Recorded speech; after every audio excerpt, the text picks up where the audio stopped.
Happy February 20th. Thank you for staying looped in with the Disabled Black History campaign. We will be talking about Black disabled history makers who had cancer. This includes actor Chadwick Boseman, fashion designer and director Virgil Abloh, and the writer and playwright of the critically acclaimed play A Raisin in the Sun, Lorraine Hansberry. Lorraine Hansberry died of cancer at the young age of 34. But she went to the grave not knowing she had the disease. Back then, doctors would tell husbands that their wives had terminal illnesses, but not the women patients themselves. Her ex-husband, Robert Nemiroff, was informed but decided it would not be in Lorraine Hansberry's best interest to know that she was dying, despite spending so much time in the hospital, which was wrong. She may have married a man, but in actuality, Lorraine Hansberry was a closeted lesbian. She publicly championed gay rights and supported what was then known as the homophile movement, but she privately had relationships and correspondence with women. Towards her death, she did write that she was committed to this homosexual thing, though she wasn't always fully out of the closet. Hansberry was more than just a playwright, but an activist who supported civil rights and critiqued white liberalism, and made history as the first Black person to win the New York Drama Critics' Choice Award for her play A Raisin in the Sun.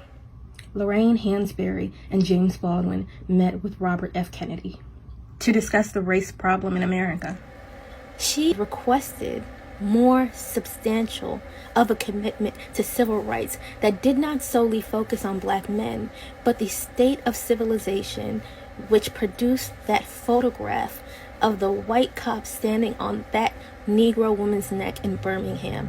That was a direct quote from Lorraine Hansberry. She proudly stood up for Black women and civil rights. As an influential woman of her time, her legacy lives on.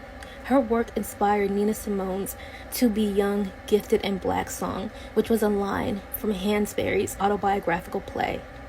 Now let's swing back to the modern day with two Black history makers who lost their battles with cancer too.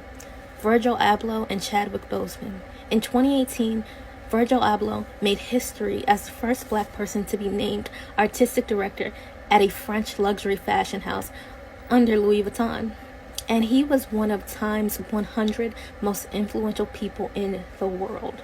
Sadly, he died of a rare form of cancer called cardiac angiosarcoma and died at the age of 41 in 2021. Chadwick Boseman wore Abloh's Louis Vuitton designs at the ESPYs. He appreciated Abloh's work as well. And Chadwick Boseman captivated our hearts by playing Black superhero T'Challa in Marvel's blockbuster hit movie Black Panther. He was nominated for various awards and honors, including an Oscar, Primetime Emmy, a SAG Award, and a Golden Globe. Tragically, he lost his battle with colon cancer at age 43 and 20. As a community, we were shaken up by their sudden deaths at such a young age, and that we weren't aware that they were battling illnesses behind closed doors. And questions surrounded why both of them decided to keep their cancer diagnoses a secret. In the social media verse, there are many arguments about why it's none of our business, and people have a right to their private lives and private medical business, all of which is very true. But it also touched on ableism in the Black community and the culture of secrecy around disabilities and chronic illnesses. For the record, yes, cancer is a valid disability. Even if you survive it, you're left with lifelong disabilities. As a cancer survivor myself, I know this firsthand. The reality is, racism doesn't stop because you're at the top, and neither does ableism. The average person is hesitant to reveal that they have cancer for fear that they'll lose their jobs. In Hollywood, if you're Black, it's hard enough to secure top roles, equal pay, and positions of power in acting or the fashion industry. Had Chadwick Boseman gone public with his colon cancer diagnosis in 2016, would he have been able to land the role of T'Challa in Black Panther? Also, could he have obtained insurance required for actors who perform their own stunts, as Chadwick Boseman did in that movie? If Virgil Abloh or Chadwick Boseman went public with their cancer diagnoses, would they have had prospects for jobs in the future if they'd survived?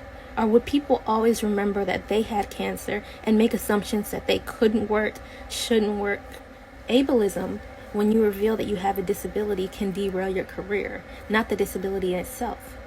But in the Black community, we are encouraged to show strength at all costs and never identify as disabled or chronically ill for fear that it will be used against us. There is an undeniable shame associated with it. As a person who was closeted about my disability for many, many years before I became a wheelchair user, I know what it feels like to be ashamed of who you are. Still, I see the joy that happens when you share that you have a disability and that you find a community of people who look like you, who are going through the same struggles as you and battles, and they share your same identity.